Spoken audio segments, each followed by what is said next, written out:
समीर गायब झाल्यापासून गावात पुन्हा भीती पसरली होती. लोकांनी रात्री बाहेर पडणं बंद केलं. गावचा शेवटचा रस्ता पूर्ण रिकामी असायचा. पण यावेळेस पोलिसांनी प्रकरण दाबून ठेवण्याऐवजी स्पेशल टीम बोलावली होती. त्या टीममध्ये एक मुलगी होती, नेहा, सायबर फॉरेन्सिक अधिकारी. तिने तो वाडा पाहिला, सीसीटीव्ही पाहिले आणि कॅमेऱ्यातला फुटेज देखील पाहिला. पण रोहन आणि समीर दोघांचं कोणतंही स्थान तिला सापडलं नाही. नेहाने रात्री चौकीत कॅमेरा प्ले केला. हळूहळू फ्रेम झूम केली. तिला लक्षात आलं की रोहन मागे वळण्याआधी घराच्या खिडकीत समीरचा चेहरा तिला दिसत होता. ती फ्रीज झाली. कसं शक्य आहे? तो तेव्हा गावात नव्हता.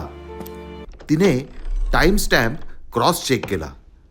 टाइम स्टॅम्प अगदी बरोबर होता. नेहालाच कळेना कोण पहिल्यांदा वाड्यात गेलं, रोहन की समीर. तेवढ्यात स्क्रीनवरती स्टॅटिक आला आणि हेडफोनमधून आवाज आला, आधी नंतर सगळं इथेच संपतं. डोळे मोठे करून नेहा स्क्रीनकडे पाहत होती आणि तिथे रोहन केवळ वाड्यात नाही, तो वाड्याचा भाग झालेला आहे. त्याचा चेहरा भिंतीत विलीन होताना दिसतो. गावात रात्री 12 वाजायला फक्त 2 मिनिटे बाकी होती. नेहा चौकीतून बाहेर पडते. घराघरात दिवे बंद, रस्ते पूर्ण रिकामे. वेळ 11:59. घंटा नसताना घंटेचा आवाज यायला सुरू होतो, ठन ठन ठन. पण यावेळेस तो आवाज वाड्यातून नाही, तर तो संपूर्ण गावातून येत होता. संपूर्ण गावभर तो येत होता. नेहा घाबरून म्हणते, दिस इज इम्पॉसिबल. व्हिडिओ कॅमेऱ्यात अचानक रेकॉर्डिंग सुरू होतं. आवाज येतो, वाडा आता गाव झाला आहे.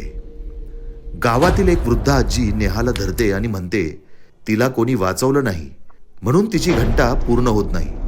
नेहा तिला विचारते, पण मग तिला थांबवायचं कसं? त्या आजीचे डोळे पाणावतात. ज्याचं नाव घेतलं जातं ते वाड्याचं अंग होतं. तिला न्याय दिला नाही म्हणून ती न्याय घेत आहे, हे बोलून आजी कोसळते. नेहाने वाड्याच्या अवशेषात एक पुरातन घंटा लटकलेली पाहिलेली असते. त्या घंटेखाली रक्ताने लिहिलेलं असतं, दोषी कोण? नेहा जवळ जाते आणि अचानक घंटा स्वतःहून वाजते. समोर समोर सुलोचना उभी असते. डोळे काळे, चेहरा शांत पण दुःखाने भरलेला. सुलोचना म्हणते, मला दोषीचं नाव दे, नाहीतर मी गाव संपवेल. नेहाचा श्वास अडकतो. ती विचारते, दोषी कोण आहे? अचानक वाऱ्यामध्ये आवाज येतो, नवरा नाही, गाव नाही, ज्यांनी पाहिलं ते गप्प.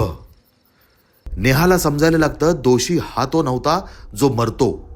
दोषी ते होते जे बघूनही मदत करत नव्हते. नेहा हळू आवाजात म्हणते, दोषी आम्ही सर्व होतो. क्षणभर शांतता. सुलोचनाचे डोळे पाणावतात. घंटा थांबते. सुलोचना गायब होते. सकाळी गाव नॉर्मल दिसतं. लोक बाहेर सणासारखं वातावरण निर्माण करतात. नेहा निघताना त्या वाड्याकडे पाहते. भिंतीवर रक्ताने नवीन शब्द लिहिलेले, न्याय झाला नाही ही फक्त सूचना होती. घंटा पुन्हा हलक्या आवाजात, ठन